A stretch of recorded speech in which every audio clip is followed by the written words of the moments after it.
Ooh, excuse me. All right, so have you ever wondered why you can love God deeply and still feel stuck inside? You can pray, you can fast, you can even read scriptures daily and still feel like something inside isn't shifting.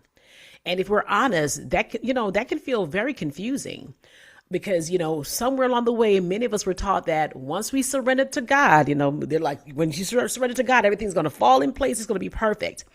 But everything inside of you automatically feel free.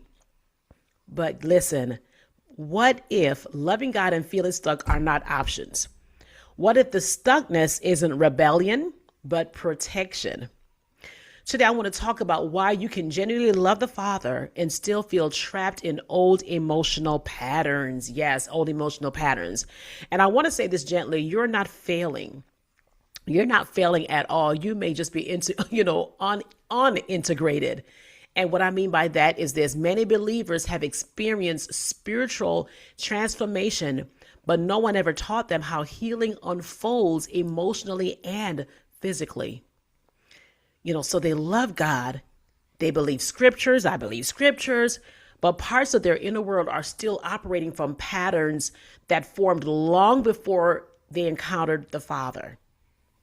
Can I get a raised hand somewhere? If this is feeling like, oh yeah, you're in my lane, you're in my business, seriously. And so that doesn't make your faith weak, because a lot of times, including myself, when I would be in that position, I'm like, okay, my faith just isn't there, and I'll begin to beat myself up. But it doesn't mean that your faith is weak. It just simply means that your healing journey may not yet fully be integrated. Excuse me. And so let me explain what I mean by that when I say that, because you're probably like, okay, so you got me. So what are you talking about? So when you gave your life to Jesus, we all remember that day when we gave our life to Jesus, your spirit was made new. Scripture says you are now a new creation. You're a new creation in him. But here's where we don't talk about enough. Your nervous system did not automatically, reset. Your body did not instantly forget the trauma. Your emotional pattern did not dissolve overnight. And I'm going to say that part again. When you gave your life to Christ, and we all remember that beautiful, precious moment when you gave your life to Christ, and, your scriptures, you're a new creation in him. Your nervous system did not automatically reset. Your body did not instantly forget trauma. Your emotional patterns did not dissolve overnight. Salvation redeems your spirit. Healing integrates your story. And many women are trying to fight trauma with theology alone.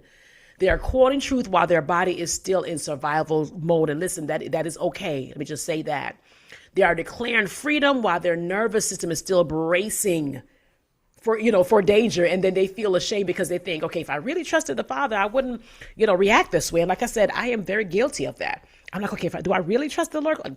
Girl, Claudine, are you really saved? Those were questions that I began to really ask myself. But what I learned also is that reactions are not proof of unbelief. They're often proof of unhealed, protection. And so once you understand that, something begins to shift. So instead of asking, what's wrong with my faith? What's wrong with me? What's wrong with my faith? Am I really saved? That was my question. Am I really even saved? You begin asking a different question. What might my heart or body still be protecting? That's the question to ask. What might my heart and my body still protecting? Because when protection patterns go unrecognized, they can quietly shape how we experience life, relationships, and even our relationship with the Father. And that's where many people start to feel, what we often describe as feeling stuck. Now let's talk about feeling stuck, what that actually looks like. Overthinking every decision. Shrinking when you feel seen, overperforming to feel safe, avoiding conflict at all costs, feeling anxious even when nothing is wrong.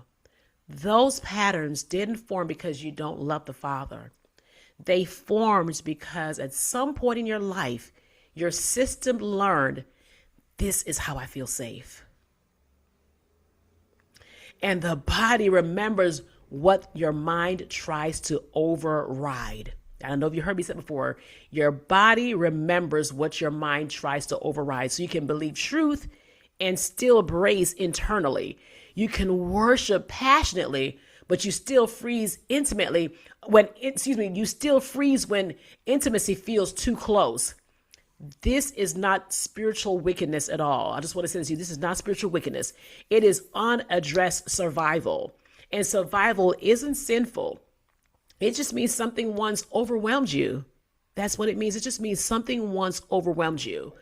And so now we often talk about, union with Christ and, union with Christ. But union was never meant to bypass your humanity. Union means God is not only with your spirit, He is with your body, your memories, and your emotions. He does not shame your nervous system. He meets it. And healing begins when you stop fighting your reactions and start listening to what they are protecting. Sometimes stuckness is a sign that your body does not feel safe enough to release. I'm going to say that again.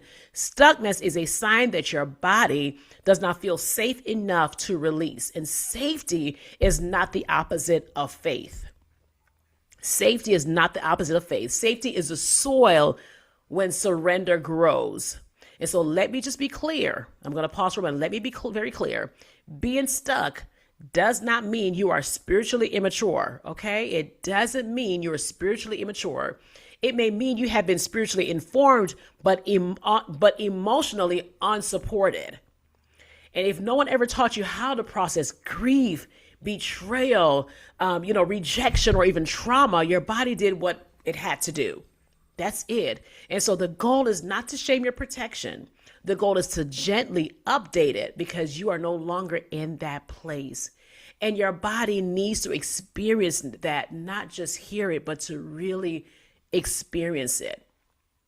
All right. And so when I think of healing, healing is not striving harder. Healing is not performing more spiritually. Healing is integration. It is allowing your body to experience the safety your spirit already believes. It is listening. It is letting truth, it is letting truth move from your head into your nervous system.